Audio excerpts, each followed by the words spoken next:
Salut golfiteurs, bienvenue pour cette nouvelle vidéo sur un format interview comme vous pouvez connaître sur la chaîne. Aujourd'hui je suis à Swing City à Paris, qui est un golf indoor qui vient d'ouvrir à l'heure où je suis en train de tourner l'interview. Ça fait à peu près deux mois et demi qu'ils sont ouverts et je suis en compagnie aujourd'hui de Gauthier, qui est l'un des associés de ce golf indoor, et j'avais à cœur en fait d'interviewer ce golf indoor parce que je sais à quel point, enfin vous le savez de toute manière pour ceux qui me suivent, mais voilà, j'ai ouvert un golf indoor aussi, mais dans un autre aspect, plus dans l'enseignement et de la location libre, et c'est un projet que j'avais envie de faire à la base aussi, un truc comme ça, indoor à Paris, démocratiser le golf par le simulateur, par les after-work et tout, et quand j'ai vu Swing City s'ouvrir, je me dis putain, il y a des mecs qui ont des coronesses quand même, qui ont osé le faire, parce que pour ceux qui ne savent pas, il y a eu plusieurs golf indoor qui ont ouvert sur Paris, notamment le dernier, Golf en Ville, qui a fermé. Et je me suis dit, s'il y a encore des personnes comme ça qui ouvrent ce genre de structure, je me dis, la moindre des choses qui serait à faire, ce serait, via ma petite notoriété dans le monde du golf, ce serait au moins de leur donner une petite visu pour montrer aux golfeurs que ce genre de structure existe et qu'il y a encore des personnes qui osent se lancer dans ce genre d'aventure.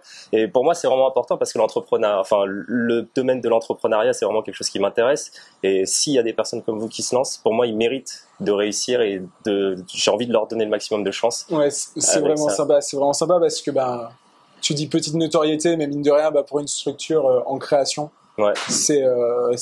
Tout est à prendre et ouais, c'est déjà les retombées peuvent être énormes pour nous. Et le golf, c'est un milieu avant tout de passion, donc c'est vraiment sympa de venir nous voir. Bienvenue. Merci. Très belle structure. D'ailleurs, je vous montre les images que vous allez voir là qui vont défiler sur la structure. Ils ont deux trackman avec un petit bar où ils servent à boire et des tapas, du vin, etc. Donc vous pouvez venir passer vos soirées after work ou même le week-end. Voilà, c'est ouvert quasiment tous les jours. Ouais, on est ouvert donc du mardi au vendredi de midi à 23h. Okay. Donc l'objectif là, c'était d'ouvrir surtout notamment le soir pour le côté after work dont t'as parlé. Et le week-end, 10h, 23h le samedi et 10h, 18h le dimanche. Okay. Donc on ferme juste le lundi. Okay. Mais sinon, ouais. Donc la base de cette interview, c'est vraiment parler, mélanger le golf et l'entrepreneuriat pour voir ce qu'on peut en tirer et pour vous donner aussi à vous, si un jour il y a l'un d'entre vous qui voudrait monter une structure indoor, on a quelqu'un qui s'est lancé, donc on peut avoir son feedback bon immédiat. Courage. Avant tout, bon courage. Et je trouvais ça super intéressant de partager ça sur ma chaîne parce que voilà, c'est un domaine qui me passionne aussi. Et je voulais savoir du coup ça fait combien de temps que vous avez cette idée, parce que vous êtes 3 dans la boîte, mais ça fait combien de temps que vous mijotez ça en fait? Alors l'idée, elle est apparue évidemment sur un golf. Là c'est pas original, mais il y a octobre-novembre 2021. Okay. En fait, on a avec mes deux associés un parcours assez similaire dans le sens où on a joué au golf très jeune. Enfin moi très très jeune, de 4 à 12 ans, j'ai beaucoup joué. Okay. Et eux, ils sont un peu plus âgés que moi, donc eux c'était plus de 10 à 17 à peu près. Non, mais les 3 sont golfeurs, c'est ça, on est tous les 3 golfeurs. Et donc après une longue coupure, on s'y est remis tous les 3 après le Covid, quand les restos, les bars, etc. étaient fermés et les golfs étaient ouverts, on s'y est remis assez sérieusement. On a fait tout l'hiver 2021 et voilà. Et donc vers septembre-octobre, on a commencé à être un peu frustré de ne plus progresser parce que forcément on avait 3 situations très différentes, mais au final tous les 3 pas le temps de jouer suffisamment parce que pas du milieu du golf, donc on pouvait pas en vivre quoi. Donc une fois par semaine le week-end, déjà c'est chronophage le week-end, donc pour clair. Concilier vie de famille, les amis, les autres passions, c'est compliqué. Et donc dans un objectif vraiment d'abord personnel d'amélioration, on a cherché une structure nous pour nous entraîner. On est donc maintenant tous les trois sur Paris. Okay. Donc on a cherché à Paris. Alors il y a des structures qui existent et qui sont d'ailleurs très très bien. Longchamp c'est clair. Bel espace d'entraînement sur lequel on est client d'ailleurs. Ouais. Il y avait Golf en ville qui malheureusement a fermé. Ouais. Mais même si ces structures sont très bien, on y trouvait quand même un manque d'accessibilité qui faisait que, ok, moi perso, j'avais pas de voiture. Même Longchamp, c'est pas si simple quand on n'a pas de voiture. Ouais, c'est vrai que c'est pas si simple Longchamp quand t'as pas de voiture, parce que là, t'es vraiment situé dans le 14e. Enfin, moi, je suis arrivé d'Enfer Rochereau, dans ce coin-là. Donc vraiment plein Paris. Et vraiment l'idée du coup est vraiment émergée du fait que j'avais envie de golfer quoi. C'est ça, on voulait jouer plus pour on est tous aux alentours de entre 12 et 16 de handicap. Donc je pense que c'est un palier où une fois par semaine, surtout quand on faisait beaucoup de parcours, peu d'entraînement, difficile de continuer à progresser. Et donc vous êtes dit je vais m'entraîner, pourquoi je ferais pas aussi un business à côté en même temps et je monte le truc quoi. C'est aussi tombé dans une bonne période, dans une période propice de nos vies, qui nous a permis de nous lancer. Mais oui, avant tout c'était vraiment un souhait personnel quoi. Ouais, c'était vraiment par passion et par conviction pure que c'était vraiment quelque chose qui pouvait fonctionner. Derrière, évidemment, il a fallu penser à un business modèle parce que se dire je veux un Trackman à la maison, ça aurait été compliqué. C'est un peu compliqué, ouais. Mais voilà, donc là ça fait globalement l'idée 2021. Novembre, on a vu la banque. Au début, pendant 2-3 mois, on traînait un peu, on a récolté de la donnée sur le marché, etc. Sur le marché, on a fait une étude de marché, mais qu'on n'a jamais vraiment modélisé. Et un jour, du jour au lendemain, j'ai pris un rendez-vous à la banque et j'ai annoncé ça à mes associés qui n'étaient pas au courant. Et en fait, le rendez-vous, il était une semaine après. Donc en une semaine, on a dû pondre un truc pour la banque, une présentation pour aller voir la banque, qui soit plus que présentable. Et première démarchage banque, ils ont dit quoi? C'était c'est ce qui a été. Alors on parlera de tout le processus. Mais moi, ça a été. Je pensais que ça allait être une des parties les plus difficiles, le financement. Généralement c'est un peu ce qui est le plus compliqué parce que convaincre le banquier, on fait un truc en Goldfinger, mais sauf que tous les autres se sont crachés, donc. C'est ça. Et là on a, du fait de nos 3 profils très différents. Ça s'est super bien passé. Premier rendez-vous, on est sorti. C'était ok. On avait un accord de principe. Un accord de principe, bien sûr. Derrière, ça monte en décision bien sûr. À des niveaux plus hauts. Mais d'accord. En tout cas, avec l'agence bancaire, on avait un accord de principe. Parce que généralement, c'est vraiment quelque chose qui est difficile à défendre. Mais justement, parce que là, tu me parlais de profil, parce que c'est quoi les 3 profils Les 3 profils, du coup, je vais d'abord parler de mes associés qui peuvent malheureusement pas être là. Ça aurait été cool de faire un format A4, mais bon. Les emplois du temps font que on n'est que 2. Donc on est 2 frères, Benoît et moi, et Benoît a rencontré Patrick en école d'ingé. Donc les deux sont ingénieurs de formation. Et ils se sont rencontrés à Toulouse dans les années 2010. Donc 2 ingénieurs avec des métiers aujourd'hui plutôt différents. Patrick, il fait il fait de la maintenance industrielle pour des grosses boîtes. Et Benoît est beaucoup plus en côté conseil. Il bosse dans un cabinet de conseil en transformation digitale. Donc 2 ingénieurs avec des métiers très différents. Et Patrick a aussi une grosse expérience en restauration bar. Il a beaucoup bossé pendant ses études notamment sur des projets. Il a pas mal de relations dans le milieu, ce qui nous a beaucoup aidé sur le sujet. Benoît, toute la partie tech, site internet, référencement, communication et tout, etc. Ça a été un atout énorme. Et aussi, mine de rien, il fait du conseil en strat depuis plusieurs années. Donc pour prendre une présentation pour le banquier, c'était un atout majeur, quoi.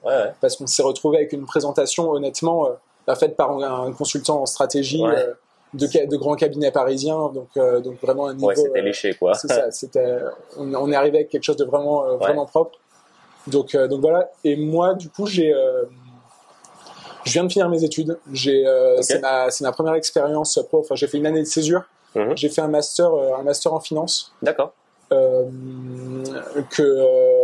En gros, en 2021, en même temps qu'on a repris le golf, j'étais en année de césure durant laquelle j'ai fait 2 stages 2 stages en contrôle de gestion. Okay. Donc à Paris, une en banque et une en tech, donc des secteurs très différents. Mais voilà, pas de réelle expérience pro dans le sens où c'est mon premier. Ouais, c'est ton premier métier, mais 3 profils métier. Vraiment diversifiés. Où, c'est ça, voilà. 2 ingénieurs, un beaucoup plus industrie, l'autre qui est plus conseil, et moi plus côté finance. Ouais.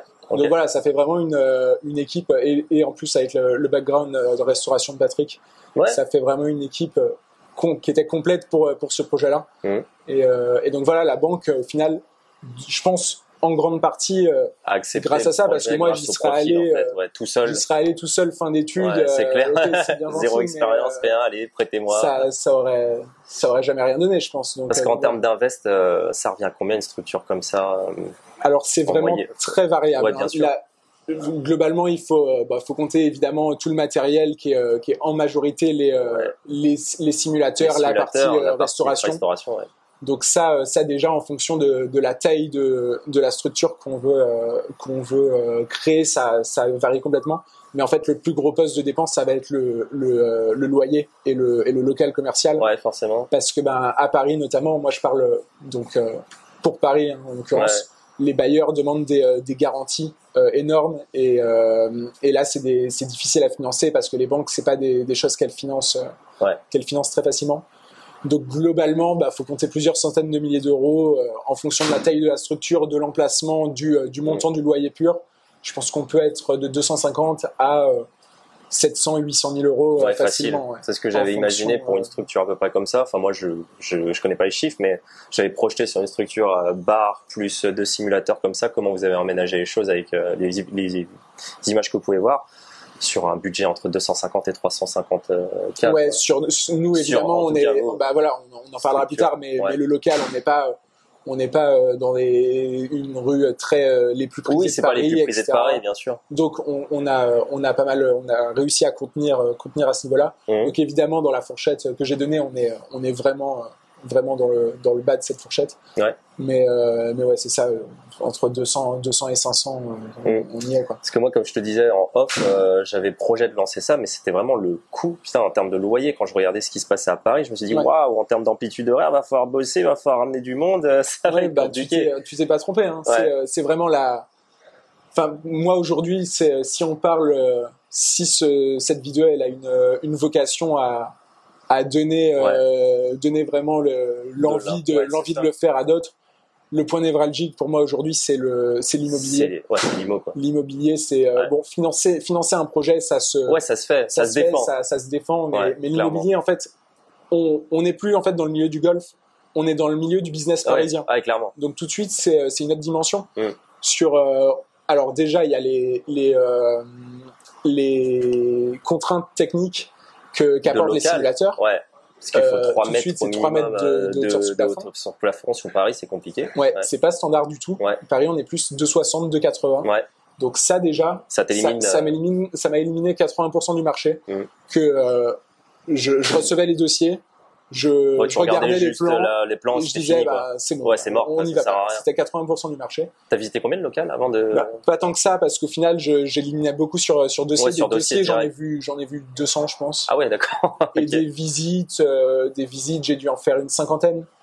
Quand même. Parce que mine de rien, quand on rencontre un nouvel agent immobilier, première visite, j'ai été à des visites où je savais d'avance que c'était mort, juste pour rencontrer la personne et donner de la crédibilité, et créer un lien avec lui pour qu'il comprenne que le projet il est sérieux. Et évidemment, un agent immobilier, à la fin, il va défendre son client qui a le plus de chances de lui faire remporter le dossier, parce que même eux sont en concurrence contre d'autres agences. Donc c'est voilà.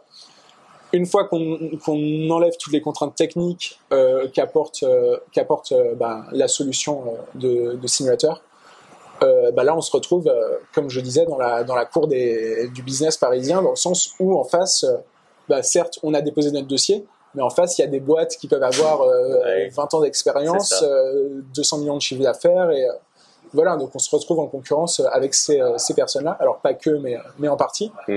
Donc on a beau avoir un profil solvable, etc., tout ce qu'il faut, les financements bien négociés à la banque, etc., mais il reste cette part de chance Bien sûr. qui nous a coûté 9 mois de recherche. Ah ouais, quand même. Ouais, Vous avez pris 9 mois. Du coup, après la banque qu'on a vue en janvier-février, Ouais.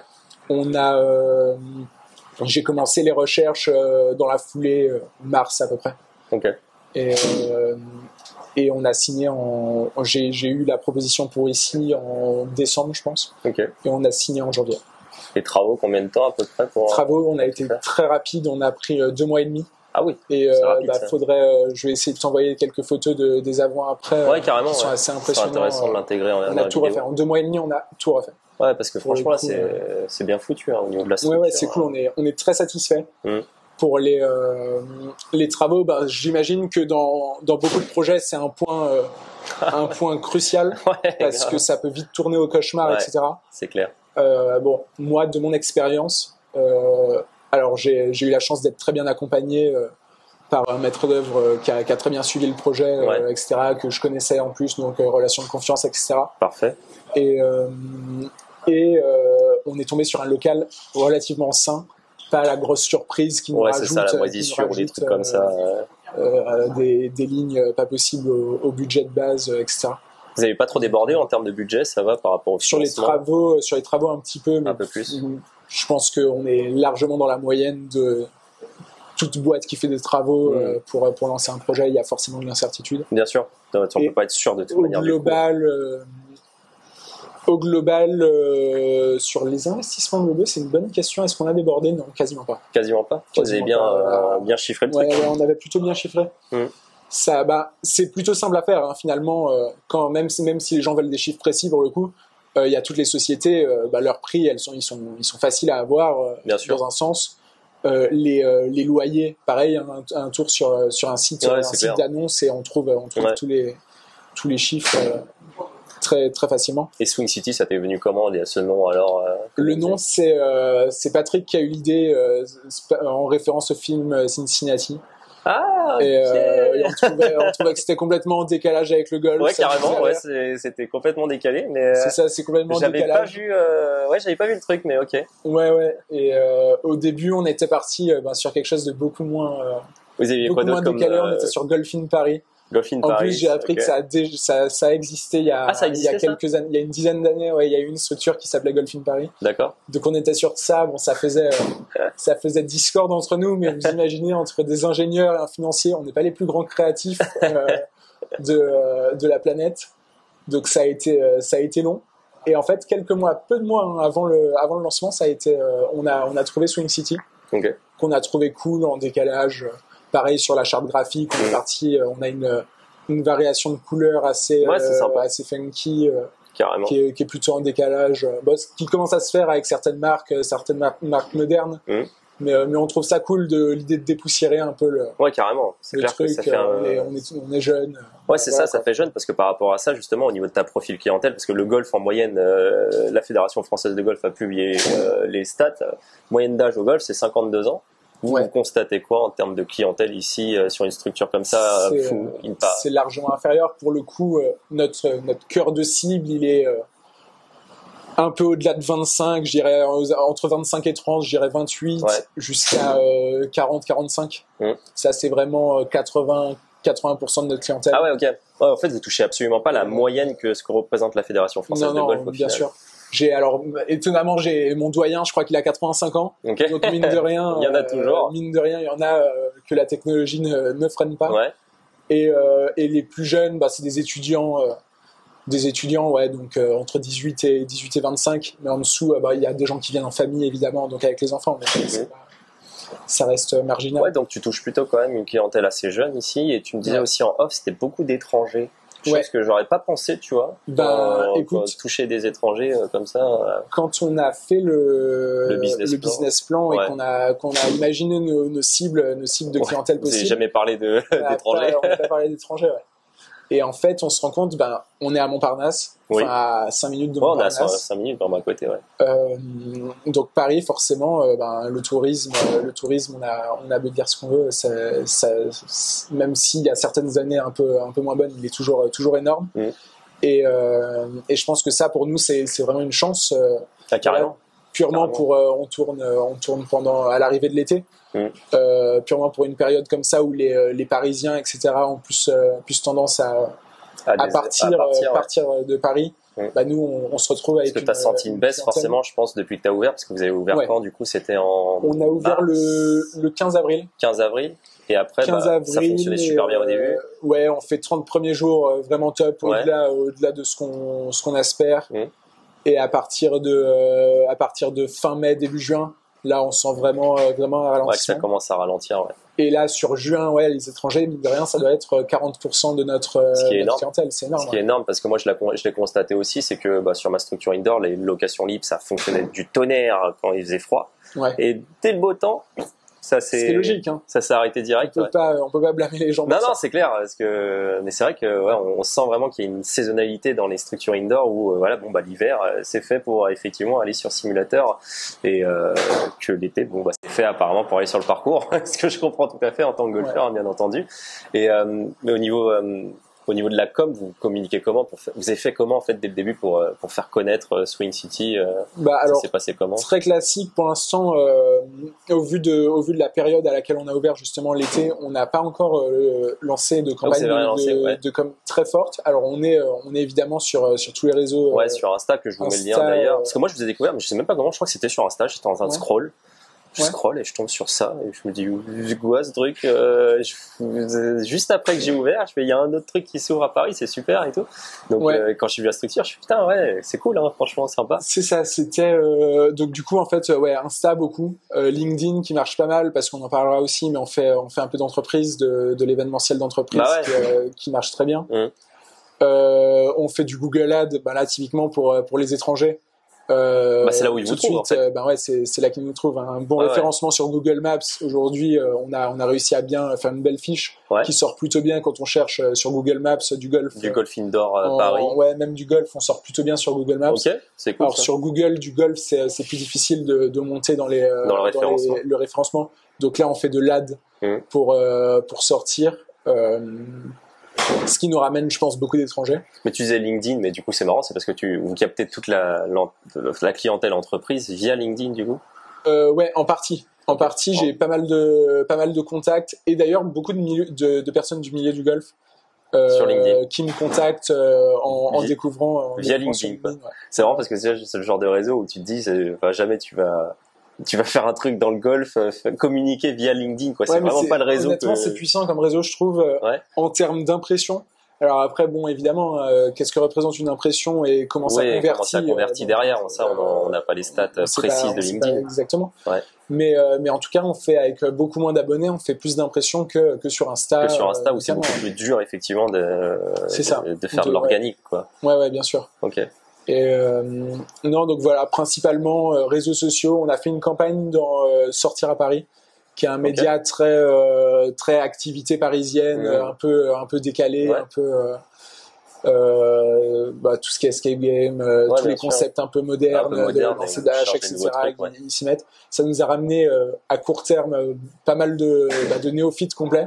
Okay. C'est aussi un aspect qui est question cool que je me posais, du golf indoor. T'as beaucoup de nouveaux, genre des mecs qui débarquent, bonjour, on voudrait faire du golf. Ça arrive ça? Aujourd'hui, pour exemple, on a eu 2 groupes là dans l'après-midi. Deux groupes, ils avaient jamais tenu un club de golf. C'est top. Hier soir, j'ai 4 gars qui avaient jamais tenu un club de golf. Ils se faisaient leur sortie du vendredi soir. Ils nous ont trouvés sur Insta, je crois. Mais tu vois, c'est le genre de structure qui, je pense qui va inculquer en fait une sorte de culture, parce qu'on sait que de toute manière le golf ne sera jamais une culture en France. Mais le genre de structure quand même amène finalement, vous avez quand même des néophytes qui n'ont jamais touché un club de golf, qui découvrent le truc, qui viennent juste teaser, prendre leur bière, leur vin et qui tapent contre un écran et qui découvrent l'activité comme ça. Donc c'est assez, bien sûr. C'est ouf ça. Ça c'est l'avantage de Trackman qui propose des jeux, les parcours, les jeux, les captures de drapeaux. Alors, les parcours pour les néophytes, pour les néophytes c'est un peu compliqué, mais les petits jeux, capture de drapeaux, les trucs où on doit challenger les autres le plus proche. Même pour des enfants qui t'as le Street of Néant qui est vraiment du mini-golf là en l'occurrence. Voilà, c'est vraiment ça peut toucher tout le monde. Non, et après on va pas vanter la qualité en termes de data précise pour de l'amélioration. Les gens sont au courant. Mais c'est ouf que vous touchiez du néophyte en fait. Ouais. Sortir à Paris, ça nous en a amené beaucoup. Donc là, vu qu'on a arrêté la com dessus, on en a moins, mais ouais, mine de rien, hier soir j'ai eu un groupe de 4, aujourd'hui dans l'après-midi j'ai eu 2 groupes, ouais, ça vient toujours. Et en fait, une autre de nos grosses cibles, c'est un golfeur qui amène en after work ses potes qui eux ne golfent pas. Okay. Ça c'est, je pense que c'est quasiment la majorité de notre clientèle. C'est top. Ouais, là pour le coup côté after work. Les gens qui bossent, même pas forcément dans le coin, mais les gens qui bossent à Paris, la culture de l'afterwork, elle est quand même ouais, c'est clair, elle est très ancrée et très développée à Paris. Et si tu devais un petit peu répartir en termes de clientèle, en fait, la partie entreprise, ça représente combien de pourcents? La partie afterwork, ça représenterait combien à peu près? Alors, toujours à prendre avec des pincettes, on a 2 mois d'existence, oui, c'est ça, donc notamment l'entreprise, c'est des process plus longs à signer en général. Forcément. Alors il y a 2 types de clients, il y a les clients qui posent pas de questions, qui prennent direct, et l'autre ça prend 1 mois, 1 mois et demi, donc voilà. Mais aujourd'hui on fait en 2 mois là, sur mai on a fait 4 ou 5 événements d'entreprise, sur juin sur juin on en a fait 4 ou 5. Okay. Sur juillet, j'en ai déjà 4 de signés, donc ça devrait encore augmenter un peu. Donc ça reste minoritaire pour l'instant. D'accord. Okay. Derrière, il y a vraiment les golfeurs purs qui viennent soit s'entraîner, soit faire du parcours à 2 ou 3. Donc entraînement sur la partie data que propose Trackman et parcours, ils viennent, ils sont 9 ou 18 trous en fonction du temps qu'ils ont après le taf, entre midi et 2, etc. Okay. Ça c'est vraiment une belle partie. Comme je disais, le golfeur qui amène ses potes non golfeurs, donc là c'est plus sur les mini-jeux Trackman.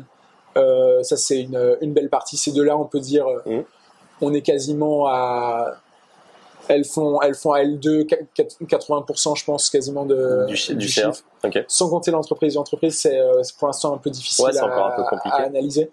Et après, ouais, on a 20% sur de l'enseignement. Est-ce que vous faites de l'enseignement, du coup? Et des néophytes. Alors, c'est quelque chose qu'on a commencé parce que c'est venu plutôt facilement, mais qu'on veut vraiment développer. Pour l'instant, c'est pas du tout assez développé, mais avoir des profs, des profs à qui on mettra un droit de tapis classique. Ouais, c'est ça, et qui viennent donner leur cours ici. De la structure et des radars, c'est vraiment quelque chose qu'on veut développer. Ça, je pense que ça peut fonctionner, parce que vu le nombre de pros, on sait très bien qu'il y a un pro de golf qui va enseigner sur Paris, soit il va se faire saigner sur le droit de tapis, soit il faut qu'il aille prendre de l'école de golf en contrepartie du droit de tapis. Mais c'est vrai que c'est quelque chose qui pourrait être développé carrément dans la structure. Je pense qu'il y a pas mal de pros, en tout cas, je pense qui seraient prêts, en fait, tout simplement à se dire, j'habite à Paname, je voudrais enseigner à Paname, on fait ça à Swing City avec Techno Trackman, et puis on est pas. Ouais, bien sûr. C'est pareil, on a LinkedIn, c'est notamment là, il y a quelques pros qui me contactent par là. Ouais. Donc avec qui on discute pour qu'ils viennent visiter, etc. Donc c'est vraiment quelque chose qu'on va pousser. Okay. Bon là pour l'été on verra ce que ça va donner. On a équipé en climatisation le minimum vital, parce que sinon ce serait l'horreur. Ouais. Donc même les jours où il ferait trop chaud, ça peut avoir sa plus-value. Mais surtout cet hiver, je pense que ce sera en fait c'est le challenge sur une structure comme la nôtre, c'est remplir les créneaux creux. Bien sûr. qui sont la journée. Et pour ça l'enseignement c'est clair que la journée parfaitement. Parce que ça doit fonctionner pas forcément après 18h l'afterwork et tout, mais entre 13 et 17 on fait quoi? C'est ça, on a le midi 14h midi 14h les professions libérales, les gens qui bossent dans le quartier, les entrepreneurs, etc., qui aménagent un peu leur temps comme ils veulent, mais après, un peu de retraités, et à partir de 18h 23h là pour le coup on touche du bois, mais ça on a quasiment pas travaillé pour le remplir, quoi. Ça se fait vraiment. C'est quoi la part CA en termes de pourcentage entre la partie bar et la partie Trackman? Alors, est-ce que ça fonctionne? Est-ce que c'est la location qui vous fait vivre, ou est-ce que c'est le bar, ou est-ce que c'est les deux dans l'idée? Mais il y a forcément quelque chose qui fonctionne. Ça va varier sur les mois. Okay. Là, pareil, je peux pas donner un global à l'année parce que voilà, trop récent, bien sûr. Mais qu'est-ce que tu constates? Mais globalement, je pense que l'hiver, on va faire plus sur la restauration que sur le golf. Et là, comme on a moins de gros, plus de personnes qui viennent, juste une heure, forcément, ça consomme moins. Okay. Donc là, on diminue, on est aux alentours de 40% sur la resto, 60% sur le golf. Okay. Mais au global, sur l'année, je pense que ce sera quasiment du 50-50. Vous avez projeté quoi en termes de chiffre d'affaires sur N+1, N+2 vous imaginiez quoi en fait sur le business model Sur le business model, on s'est complètement gouré parce que typiquement cette part de restauration, en fait, on l'avait pas budgétisé comme ça. On avait mis 25%, je crois. Ah ouais, d'accord. Donc, okay. Bonne surprise. Ouais, bonne surprise encore une fois. C'est gouré, ça a du bon. Ouais. Et parce que l'objectif location est atteint en quelque sorte sur le CA, mais en fait, pas faire autant sur la resto. C'est ça, dans la réalité, par rapport à notre business plan, on a un taux d'occupation qui est ridicule par rapport à ce qu'on avait projeté. Ok. On remplit moins mais en fait, mais on vend plus. Beaucoup plus. Donc on est plutôt près, bien. presque on est mieux que, sur les 30 premiers jours, mieux que les projections. Objectif de CA, c'est en CA sur N+1 ou N+2 ou même plus. En CA sur la première année, être entre 250 et 350, ce serait bien. Ouais. Okay. Et après essayer d'aller taper plus 15, plus 20% sur linéaire, sur N+2, N+3. Forcément, on est une structure physique, donc c'est ça. Il y a un palier, on peut pas être exponentiel sur ce genre d'évolution, bien sûr. Forcément, il y aura une limite. Mais ouais, déjà être entre 250, 350 sur la première année, après aller chercher un peu d'évolution, notamment sur nos mois d'ouverture. Bien sûr. Où là forcément, l'année prochaine, on fera mieux. Mais voilà, globalement, on est... Et globalement, parce qu'on sait que toujours c'est difficile de se payer, mais tu arrives à te payer quand même sur les 2 mois. Tu arrives quand même à sortir un salaire. Depuis un mois. Depuis un mois, ouais. Premier mois, c'est mort. Je me suis signé ma première premier mois, je voulais le faire et bon, il y a 800 sujets et c'est passé à la trappe. Ouais, bien sûr. Mais t'arrives quand même à te payer au final après un mois. Ouais, là, après un mois, c'est forcément, c'est pas des sommes. Oui, c'est pas fou, mais t'arrives quand même à te dégager un salaire. Je suis sorti mon premier salaire à notre 2e mois. Non, mais c'est bien. Donc, parce que on sait très bien qu'au début, c'est compliqué de se sortir un salaire. Bien sûr, et puis même pas là pareil, si on parle d'entrepreneuriat et pas dans le milieu du golf, évidemment. Bien sûr. Monter une boîte dans laquelle la première année. À la première année, généralement, on gagne pas d'argent. C'est difficile. On vit normalement de son chômage ou de tout ça. Alors moi, c'était le gros inconvénient, comme je sors d'études, j'avais pas t'avais pas tous ces chômages, etc. Donc j'avais aussi cette contrainte de réussir. Il faut que je vive rapidement. Il faut sortir. Parce que c'est vrai que les entrepreneurs qui montent ce genre de business, ils ont forcément au minimum 1 an et demi ou 2 ans de chômage devant eux, en se disant au pire je me paye pas pendant 2 ans et je vis sur Pôle emploi. On n'avait pas cette possibilité là. Okay. Donc il a fallu sortir un business plan qui permettent de me payer assez rapidement. Non, mais c'est clair. Mais en fait, c'est beau, tu vois, comme idée, mais on sait. Moi qui suis dans le milieu, je sais à quel point c'est difficile ce genre de structure à se payer, en fait, ne serait-ce que se payer. On sait que c'est super compliqué. Donc, et encore, je dis, je gagne pas des milliers et des cents. Si on le rapporte aux heures que je fais. Parce que le mec il est là 10h, c'est ça, parce que là il a 10h 23h.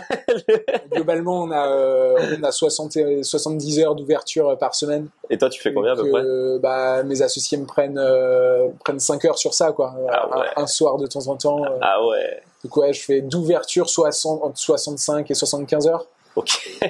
Et derrière il faut rajouter un peu de taf administratif, etc. Forcément. Donc forcément c'est des sacrifices. Après ça je pense que pareil on est toujours conscient de ça, c'est pas lié au milieu du golf, c'est l'entrepreneuriat en lui-même. On sait très bien que c'est comme ça. Et ça a ses avantages. C'est ultra gratifiant de dire que tu vois, mine de rien on en est ultra content. Dire qu'on a réussi à créer ça de A à Z, c'est ultra gratifiant. Ouais, grave. Je pense que c'est surtout ça. Enfin, on fait ça pour ça, je pense. Au-delà de la thune, en soi, là, monter un projet. À court terme, si on pense à la thune, c'est mort. Ah, c'est mort. Bien, il n'y a pas de sujet. C'est clair. Donc évidemment, l'objectif à long terme, il est là. On va pas se mentir. Mais à court terme, c'est évidemment la satisfaction, la hargne qui te fait tenir. Ah ben bien sûr. Sinon ça peut pas être viable. Carrément. Et c'est quoi vos objectifs, vous projetez comment? Parce que là, vous avez créé le truc, mais c'est quoi le futur en fait de Swing City selon vous, dans votre vision? Parce que je suppose que vous quand même 3 cerveaux derrière qui n'ont pas l'air très cons. Ouais. Donc vous avez forcément réfléchi à une vision un peu plus long terme de la structure. Est-ce que c'est juste on fait un kiff, on met un mec dedans et après on fout un salarié pour automatiser le truc, ou est-ce que ça part vraiment dans quelque chose de une vision beaucoup plus long-termiste, avec se dire ok, Swing City ça va devenir la référence du golf indoor, où on va vraiment monter un truc franchisé ou quoi? C'est quoi le projet pour vous? Globalement, on l'a vu avec le premier, et comme je disais au début, le point névralgique c'est l'immobilier. Ouais. Donc ça va se jouer aux opportunités, mais à terme, si tout se passe bien, et dans un premier temps, à court terme, développer l'enseignement, l'entreprise, c'est la vision court terme, l'événement d'entreprise, l'événementiel, avoir un carnet de commandes qui soit bien plein, etc. Ça, évidemment, à court terme, c'est nos objectifs. Et derrière, si on a la possibilité, on a des ambitions quand même assez de développement par le nombre. Pas forcément faire des structures beaucoup plus grosses. Ouais. On est sur Paris. Notre vision du monde parisien, c'est plus une vie par quartier que la grosse structure qui coûte en plus du coup des... un hangar en zone commerciale, 1000 mètres carrés, c'est un peu compliqué. Ce qui nous dessert, et à la fois, on l'a vu sur les premiers mois, nous sert, c'est vraiment notre envie d'être dans Paris intramuros. Ouais. Sur ça, on flanchera pas. C'est vraiment l'objectif de base, et ça le restera s'il y a du développement. Et à la fois, ça nous dessert parce que ça devient la contrainte principale, et le côté le plus difficile. Ah bah tu m'étonnes. Donc voilà, idéalement du développement. Ouais. Maintenant, ça va être difficile, mais on va s'accrocher. Si on a réussi sur une première structure, il n'y a pas de raison. On va réussir sur le long terme, je pense. Tu flippes ou pas? Enfin, je veux dire, pour l'avenir, tu es comment toi psychologiquement par rapport à ça? On a bien fait les choses. Alors, on n'a pas choisi notre emplacement entre guillemets, parce que comme je l'ai expliqué, c'est plus lui qui nous a choisi. Oui, de toute façon, c'est que des opportunités, bien sûr. Mais il fait qu'on a en loyer des charges plutôt maintenues. Je sais que seul je peux gérer l'affaire. Donc globalement, 2 salariés peuvent le faire. Donc en termes de charges salariales, on serait pas sur des montants exorbitants. Un salaire, en remboursement, on a plutôt bien contenu nos investissements sur le matériel, etc. Donc en remboursement d'investissement, on n'est pas sur des montants astronomiques. De toute façon, 250 ou 300K sur 7 ans à peu près, je suppose que vous avez emprunté. Sur 5. 5 plutôt, ok. Vous aviez de l'apport ou pas au début? Ouais, il y a un peu d'apport, mais ça, comme c'est beaucoup de matériel, ça représente pas grand. Les banques financent plutôt bien. C'est plus sur la partie immobilier, les garanties, etc. Là, forcément c'est de l'apport. Les banques sur une création, elles suivent pas. Mais voilà. Donc comme le business, je pense, était plutôt bien monté de façon plutôt sécuritaire. Tu te sens serein. À court terme, je suis pas inquiet. Derrière, on en a pas parlé, mais on a fait rentrer justement pour les garanties un 4e actionnaire. D'accord. Qui lui est pas du tout dans le milieu du golf. Mais voilà, en fait, ça peut être intéressant à raconter. En fait, pendant je rencontre un agent immobilier, donc des mecs jeunes, vraiment top, qui ont l'air top, très très dynamiques, etc. Et c'est la première fois, ça faisait 2 mois que je faisais des visites. Et là, pour la première fois, j'entends, est-ce que les montants de garantie à première demande, vous les avez et tout? Ouais, alors je démords pas. Oui, oui, bien sûr. Ils disent ouais, vous savez que on est à Paris, ça peut être entre 6 et 12 mois de loyer, etc. Donc là, ils m'annoncent des montants qui sont pas prévus. Ouais, c'est 100K quoi. Donc, enfin, entre 60 et 100K. Et des choses vraiment pas prévues. Ouais. Et donc moi je démords pas. Ouais, bien sûr, tout ça c'est vrai parce que évidemment, faut pas, tu peux pas perdre la face dire non, quoi. À ce moment-là. Et donc on a fait pour ça derrière. J'ai sorti le téléphone et là il a fallu faire rentrer une 4e personne avec les reins un peu plus solides, qui nous a permis au final le garant financier derrière, sur la partie locale. Et ouais, donc ça a été c'est pour ça, hein, c'est quand je dis il faut de la hargne, etc. C'est quand là c'était un beau mur, mais pourtant il faut sortir le téléphone c'est clair. Et on trouve une solution, quoi. Ouais, carrément. Et certes c'est difficile, mais bon. Donc finalement vous êtes 4. C'est ça, on est 4 avec 3 golfeurs vraiment à l'origine du projet et un garant financier. C'est ça qui est rentré en cours de route. Si tu devais donner un conseil, enfin des conseils, tu vois, genre un mec là qui regarde la vidéo qui se dit bon, moi j'ai envie de faire ça dans ma ville, c'est quoi le plan? Faut s'accrocher. Avant tout, faut s'accrocher, faut être prêt à pas dormir. Non, plus sérieusement, c'est encore une fois, c'est des conseils d'entrepreneuriat classique de base. Je vais pas te dire améliore ton handicap et deviens un bon golfeur, il faut que tu sois scratch avant de faire ça. Ça va pas t'aider. Non. Donc voilà, vraiment c'est de l'entrepreneuriat classique. Ouais, classique, ouais. Si c'est alors moi je parle pour une structure comme la nôtre qui est tournée resto bar, etc. Je parle pas de choses comme tu fais qui sont beaucoup plus là où il faut du niveau, il faut bien sûr. une vraie expertise, etc. Que nous on revendique pas avoir. Ouais, c'est ça. Swing City se revendique pas centre d'entraînement professionnel. Alors on va équiper pour que ça puisse l'être avec des intervenants, mais nous en interne on ne l'est pas. Et donc je parle vraiment pour notre type de structure. Voilà, c'est être combatif. Il y aura des obstacles, il y aura des murs, mais bon, faut les franchir. S'entourer. Moi, comme j'ai dit, je serais allé à la banque tout seul à mon premier rendez-vous, on m'aurait rayonné. Je pense que c'est le meilleur. Enfin, ça, c'est l'un des conseils que je peux juste dire, c'est de s'entourer, quoi. Enfin, dans l'entrepreneuriat, on a toujours envie de faire ça tout seul, et en fait, on se rend compte que c'est pas possible. Il y a des moments, c'est pas possible. Moi surtout qui ai monté la structure, pour se lancer, moi qui ai monté ma structure, je pourrais pas le faire tout seul, c'était pas possible, quoi. J'étais obligé forcément de m'associer avec quelqu'un. Faut pas avoir peur, je pense, de s'associer. Non, il faut pas, parce que avec des profils très différents. C'est ça, faut trouver les bonnes personnes. Ouais, les bonnes personnes, le bon profil. Évidemment, ça reste des sujets compliqués, et après avoir différents avis, ça amène toujours du positif. Carrément. Et donc s'entourer, ça, même dans la vie perso, moi perso, ça a duré longtemps. Pour le coup, ça a duré avant de signer 1 an, un peu plus d'1 an même, 1 an et 2 mois. Dans mon entourage perso, j'ai pas une personne qui m'a dit ouais mais va trouver un taf et arrête ton délire, quoi. Ouais. Donc ça a été ultra motivant. À chaque fois, les gens étaient intéressés, les gens. C'est clair. Les gens posaient des questions. T'as eu de la chance, parce que. Sur ça, on a tendance à entendre que les gens sont démotivants. Moi, je l'ai pas vécu comme ça. Ouais.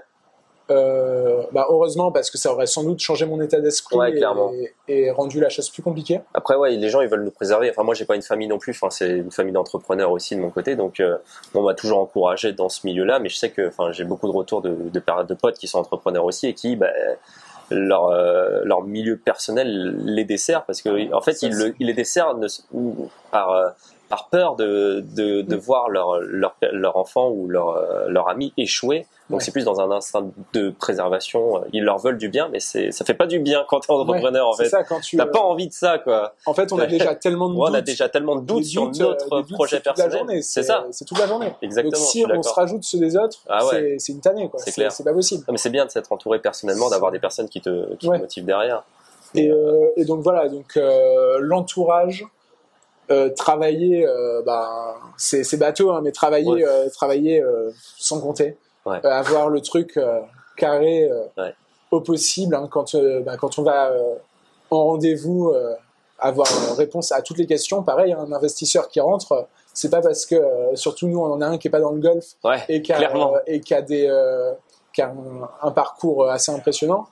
Ils nous passent, enfin pareil, ils nous demandent pas combien, c'est quoi notre handicap, quoi. Ouais, Globalement, il en a rien à foutre, lui. ils s'en foutent. Oui, il s'en fout clairement. Et donc avoir réponse à toutes les questions et pour ça c'est le travail.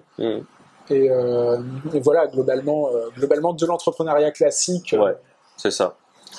Et ouais, surtout la hargne, quoi. Vous avez projet ou pas par rapport à l'enseignement ou quoi que ce soit, mais là, vous êtes équipé de Trackman, mais est-ce que vous avez l'intention plus tard, Sampot Lab, Capto, mettre des KVS ou des choses comme ça? Est-ce que c'est prévu ou pas, ce genre d'invest plus tard sur la techno? À voir, déjà, on va mettre cette salle qui est un peu plus cosy et propice à l'enseignement. Carrément on va l'équiper en caméra, un deuxième écran pour avoir la phase de cul, le centrage, etc. Ouais. On va l'équiper. C'est ça, moi j'ai 3 écrans dans ma salle qui permettent d'avoir le centrage d'un côté, les données de l'autre. C'est vachement intéressant. Donc ça va venir. Là j'ai rencontré Alvin qui est distributeur Capto France. Ok, ouais. À voir. Dans le futur, ouais, je pense on a quelqu'un de très sympa, etc. Donc on va sans doute, même si c'est ponctuel, on va sans doute essayer de mettre des choses en place. Sur les plaques de force, etc. Pareil, nous on n'a pas l'expertise. Donc investir. En fait, ça sera que de la partie enseignement. C'est ça. Investir, il faut que derrière on sache que pour l'enseignement, c'est sûr qu'il y a quelqu'un qui va arriver, bien sûr. Et ouais, globalement, voilà. Je reprends sur, ça me vient à l'esprit, sur la partie conseil à donner, s'entourer des meilleurs, en termes de prestataires. Nous pour les structures, on est passé par Adon.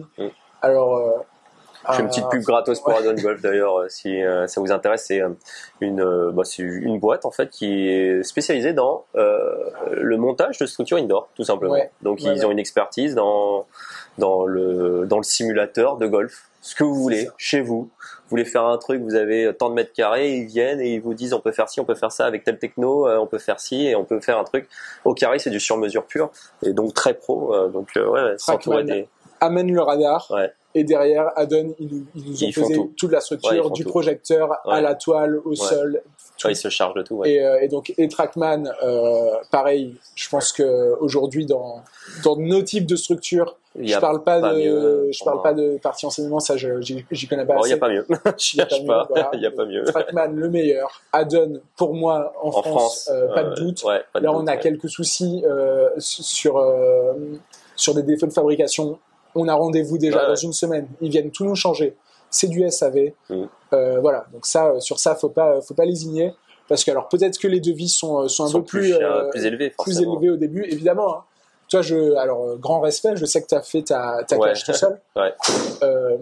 Nous, sur une structure comme ça, sur laquelle, alors mes associés ont beaucoup aidé sur des sujets plus long terme, mais sur le court terme, j'étais en grande partie présent. Si je commençais à vouloir monter la cage, faire la peinture, poser les carreaux dans la salle de bain, ça aurait pas été possible. Non, clairement. Donc voilà, faut mettre le budget, mais derrière avoir un truc pro. Savoir que les installations elles plaisent. Et aujourd'hui, nous c'est le cas. Ah mais clairement, quand tu rentres dans le truc, tu te dis bon. Sympa, la déco a bien été pensée et tout ça. Les clients sont satisfaits, ils reviennent. Sur ça c'est énorme. On a une clientèle régulière en 2 mois qui est vraiment. Moi ça fait plaisir de voir que voilà on a plus d'une dizaine de personnes qu'on arrive à revoir toutes les semaines. En 2 mois. C'est une petite question que je vais te poser. Il y a de la fidélité. C'est pas du one shot, c'est vraiment les gens ils viennent souvent. Sur la majorité de notre chiffre, c'est pas du one shot. D'accord. Et pour ça, on va encore améliorer les choses. Alors pour l'instant, notre système de booking bloquait la partie abonnement. C'est ce que j'allais te poser comme question, c'est par la suite, parce que là j'ai vu qu'en fait, pour le winner, si vous voulez vous entraîner une personne, c'est 30 € en offre de lancement avec 25% de réduction.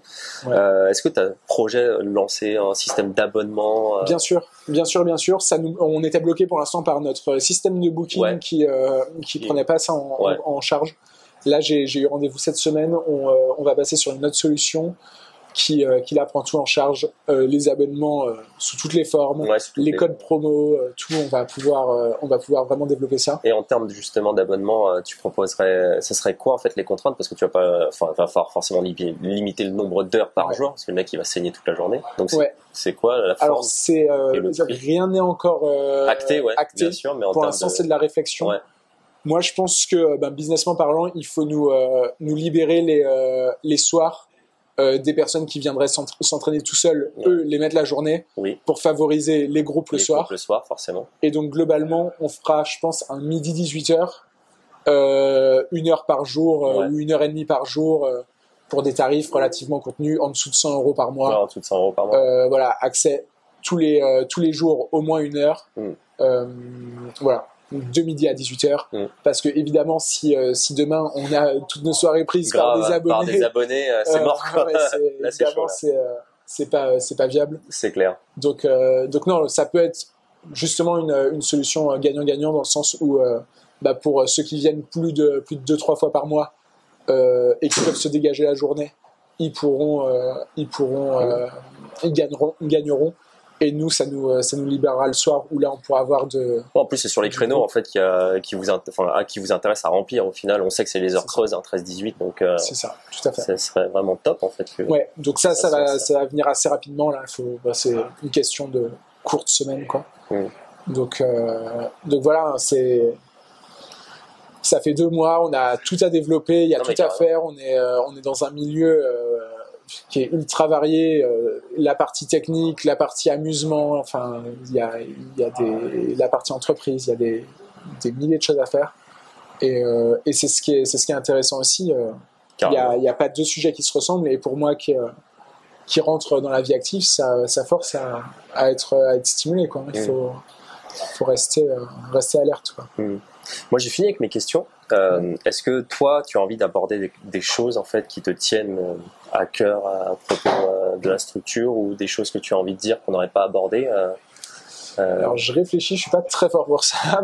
Pour trouver en entretien, j'ai toujours à chaque fois qu'on me demandait est-ce que vous avez des questions à nous poser, je galérais un peu. Non, globalement, inviter. Déjà, merci 1000 fois, parce que comme je le disais au début. Il y a quelques mois, à notre ouverture, tu nous avais déjà fait une story en parlant de nous de façon totalement sans rien attendre en retour. C'est vraiment ça nous a fait gagner, même si c'est quelques abonnés, ça nous a fait gagner. Aujourd'hui, on est sûr que ça aura du retour. Ça a plus d'importance. Enfin, YouTube, moi j'ai plus de notoriété, on va dire, sur YouTube que sur Insta, où je laisse vivoter un peu le truc parce que je suis un flemmard des réseaux.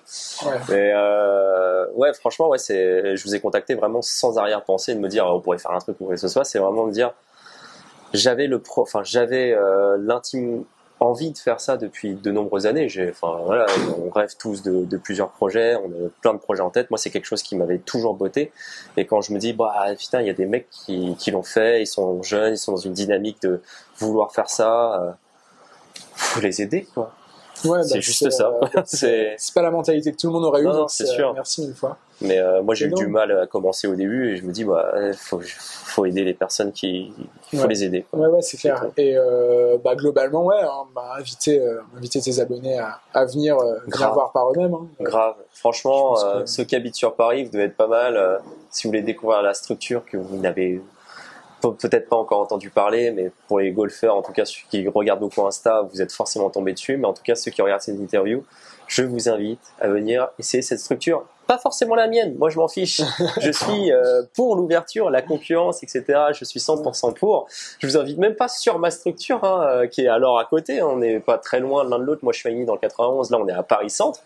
Allez, venez ici. Ok, venez pas chez moi forcément. Venez ici tester. Vous pouvez boire des coups, vous pouvez taper la balle, vous pouvez ramener des amis qui sont pas golfeurs, qui pourront essayer. En même temps que vous, et ce genre de structure, je trouve que c'est vraiment quelque chose de super. Et savoir qu'en fait vous ramenez des néophytes, que vous démocratisez le golf, en fait, tout simplement, c'est cool. C'est juste trop cool. C'était vraiment au final, quand je le raconte, c'est un peu notre second objectif, dans le sens où notre premier objectif c'était avoir une structure d'entraînement pour nous, mais d'avoir maintenant amené cette partie carrément. démocratisation, parce que tu le disais, 52 ans, l'âge moyen des golfeurs, il va falloir travailler, parce que sinon, c'est clair. Sinon ça va être compliqué pour le futur. Donc voilà, participer à ça, c'est cool. Vous mettez votre pierre à l'édifice dans cette immensité qui est le monde du golf français. Ouais. On sait à quel point c'est un sport qui est encore très fermé en France, et je trouve ça juste top que vous ayez eu les coronets de le faire et de l'avoir fait à Paris, intramuros, avec le concept. Je peux que vous souhaiter le meilleur, franchement. Yes, merci beaucoup. Cool. Je vous en prie, je t'en prie. Et, j'espère qu'en tout cas, cette vidéo vous aura plu. Je sais pas, on est parti un peu dans tous les sens. Un truc beaucoup moins golf en tout cas que ce que je peux plus faire comme d'habitude, mais on reste quand même dans la thématique. On est plus un peu on est parti plus dans la partie entrepreneuriat. Je ne sais pas les retours que vous me ferez. Est-ce que c'était de la merde? On n'est pas sur une chaîne d'entrepreneuriat, ou est-ce que ça vous a intéressé? Et quant à moi, il me reste plus qu'à vous souhaiter très bon golf à tous, et n'hésitez pas à venir Swing City Paris dans le 14e, essayer cette structure. À très bientôt. Gauthier sera là pour vous accueillir. Merci. Allez, ciao.